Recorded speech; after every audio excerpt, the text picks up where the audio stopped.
नमस्कार शेतकरी मित्रांनो, स्वागत आहे शेतमाल मार्केट भाव या यूट्यूब चॅनलमध्ये। शेतकरी मित्रांनो, आज राज्यातील बाजार समित्यांमध्ये कांद्याची 1,14,000 क्विंटलची आवक झाली। एकट्या उन्हाळ कांद्याची सर्वाधिक 52,000 क्विंटलची आवक झाली। त्याखालोखाल सर्वसाधारण आणि लाल कांद्याची आवक झाली। आज कांद्याला सरासरी 1,110 रुपये ते 1,400 रुपये दर मिळाला। आज पणन मंडळाच्या अधिकृत माहितीनुसार सर्वसाधारण कांद्याला सरासरी 800 रुपये ते 1,400 रुपये दर मिळाला। कराड बाजारातील हलवा कांद्याला सरासरी 1,500 रुपये दर मिळाला। लाल कांद्याला सरासरी 1,200 रुपये ते 1,420 रुपये दर मिळाला। केवळ हिंगणा बाजार समितीत 2,000 रुपये दर मिळाला।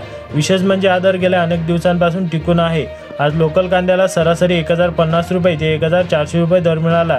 तर केवळ कामठी बाजार समितीत लोकल कांद्याला सर्वाधिक 2,000 रुपयांचा दर मिळाला। कल्याण बाजारात नंबर 1च्या कांद्याला सरासरी 1,500 रुपये दर मिळाला। तर नागपूर बाजारात पांढऱ्या कांद्याला सरासरी 1,425 रुपये दर मिळाला।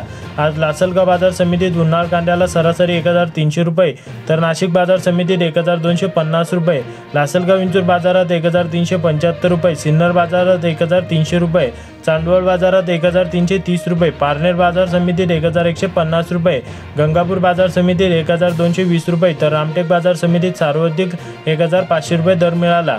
तर शेतकरी मित्रांनो, असे संपूर्ण शेतमाल पिकांचे बाजारभाव जाणून घेण्यासाठी चॅनलला सबस्क्राईब करा आणि व्हिडिओला लाईक करायला विसरू नका।